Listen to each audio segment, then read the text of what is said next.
Good morning, children. Today, let's discuss the last question in your textbook, page number 81. Look at the last question. Ragi brought 4 notebook and 6 pens. The cost of a notebook is 6 rupee and the pen is 3 rupee. For her brother, she brought 6 pencils, each costing 2 rupee, and 4 notebook costing 5 rupee. If she gave 100 rupees note to the shopkeeper, what amount did she get back? Children, here Ragi brought some items. ഓരോ items ragi അവൾക്ക് വേണ്ടിയും വാങ്ങി, അവളുടെ ബ്രദറിന് വേണ്ടിയും വാങ്ങി. ഓരോന്നിനും എത്ര രൂപ കോസ്റ്റ് വരുന്നു എന്ന് ടോട്ടൽ കോസ്റ്റ് എത്രയാണെന്ന് കണ്ടെത്തുക. Then find the amount, get back from the shopkeeper. ഷോപ്പ്കീപ്പറിന്റെ അടുത്ത് നിന്ന് എത്ര രൂപ തിരിച്ച് കിട്ടിയെന്നും കൊടുത്തു. എത്ര രൂപയാണ് ഷോപ്പ്കീപ്പറിന് കൊടുത്തേ? യെസ്, 100 rupees ആണ് കൊടുത്തത്. അപ്പോൾ എത്ര രൂപ തിരിച്ച് കിട്ടിയിട്ടുണ്ടാവും?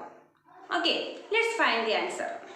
Children, here Ragi brought first 4 notebook for her. Okay, അവൾക്ക് വേണ്ടി എത്ര നോട്ട്ബുക്ക് വാങ്ങി? Yes, 4 notebook. The cost of 1 notebook. Yes, the cost of 1 notebook, that is 6 rupee. 6 rupees. Next cost of 4 notebook, how do we find? 6 into 4. 1 notebook is 6 rupee. Such a 4 notebook. 6 4s are 24. Okay. Next, cost of 1 pen. What is the cost of 1 pen? Yes, the cost of 1 pen 3 rupee. Cost of 6 pen. 1 pen 3 rupee. Such a 6 pen. So 6 into 3. 18 rupee. Okay. Next, she brought notebook and pencil for her brother. Notebook and pencil ആർക്ക് വേണ്ടി വാങ്ങി? Yes, for her brother she brought 6 pencil and 4 notebook. The cost of 1 notebook. What is the cost of 1 notebook? The cost of 1 notebook 5. Such how many notebooks she brought? Yes, 4 notebook. So 5 4 times 5 4s are, yes, 20. Next, cost of 1 pencil. What is the cost of 1 pencil? Yes, 1 pencil 2 rupee. Such how many pencils she brought her brother? അവളുടെ ബ്രദറിന് വേണ്ടി എത്ര പെൻസിലാണ് വാങ്ങിച്ചേ? Yes, 6 pencils. 6 2s are 12. ഇതെല്ലാം കൂടെ വാങ്ങിച്ചപ്പോൾ എത്ര രൂപയായി? Total cost 24 plus, അതായത് notebook വാങ്ങിച്ചതിന്റെ first എന്താ വാങ്ങിച്ചേ? Notebook. ഇവിടെ ഇത് കണ്ട notebook. Then pen. Next notebook for her brother. Then pencil for her brother. These items are she brought. Then all together എല്ലാം കൂടി എത്ര രൂപയായി? First cost of all notebooks, അതായത് 4 notebooks, that is 24. Then here 18 for pen. Then here notebook for brother 20 and 12 rupees for pencil. Total cost means add these all numbers together. 24 plus 80 plus 20 plus 12.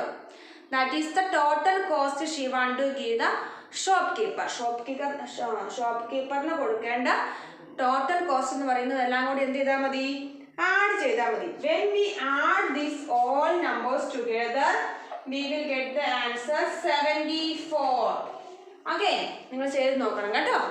When we add, we will get 74 rupees. She want to give the shopkeeper. Then next, how many rupees she give the shopkeeper? ഷോപ്പ്കീപ്പറിന് 74 rupees ആയിരുന്നു കൊടുക്കണ്ടേ. അവൾ എത്ര രൂപയാണ് കൊടുത്തേ? Yes, a 100 rupees note. അവൾ കൊടുത്തത് ഒരു 100 rupeesന്റെ നോട്ടാണ്. പക്ഷെ എത്രയും ആവശ്യമുള്ളൂ? 74 rupees. only 74 ആവശ്യമുള്ളൂ. അപ്പോൾ അത് എടുത്തിട്ട് കടക്കാരന് എന്ത് ചെയ്യണം? Give back the amount. എത്ര രൂപ ബാക്ക് ചെയ്യണം? ബാക്ക് കൊടുക്കണം. എത്ര രൂപ രാഗിക്ക് തിരിച്ചു കൊടുക്കേണ്ടി വരും? അപ്പോൾ ബാലൻസ് നമ്മൾ എങ്ങനെ കണ്ടുപിടിക്കാം? Yes, subtract. ടോട്ടൽ 100 rupees ആയിരുന്നു കൊടുത്തത്. 74 മതി. ബാക്കി ബാലൻസ് നമ്മൾ കടയിലൊക്കെ സാധനം വാങ്ങുമ്പോൾ അങ്ങനെയല്ലേ ചെയ്യാറ്. കടക്കാർ നമ്മൾ 500 നോട്ട് കൊടുക്കും, 100 നോട്ട് കൊടുക്കും. അപ്പോൾ അവരെന്ത് ചെയ്യും? നമുക്ക് തിരിച്ച് ബാലൻസ് തരില്ലേ? അപ്പം ബാലൻസ് നമ്മൾ എങ്ങനെ തരുന്നത്? നമ്മൾ വാങ്ങിയ സാധനത്തിൻ്റെ എമൗണ്ടിൽ നിന്ന് എത്ര രൂപയായോ അതിൽ നിന്ന് നമ്മൾ കൊടുത്ത് ഏത് നോട്ടാണോ കൊടുത്ത് അതെന്ത് ചെയ്താൽ മതി? ആ കൊടുത്ത നോട്ടിൽ നിന്ന് നമ്മൾ എത്ര രൂപയുടെ സാധനമാണോ വാങ്ങി അതെന്ത് ചെയ്താൽ മതി? മൈനസ് ചെയ്താൽ മതി. 0 minus 4 is not possible. So let's take borrow. 10 minus 4, that is 6. Here 9 minus 7, that is 2. But we will borrow 2. But we will borrow 2. So here 0. 26 rupees. She got 26 rupees from the shopkeeper. Okay. Write down this question and answer your maths notebook. Thank you.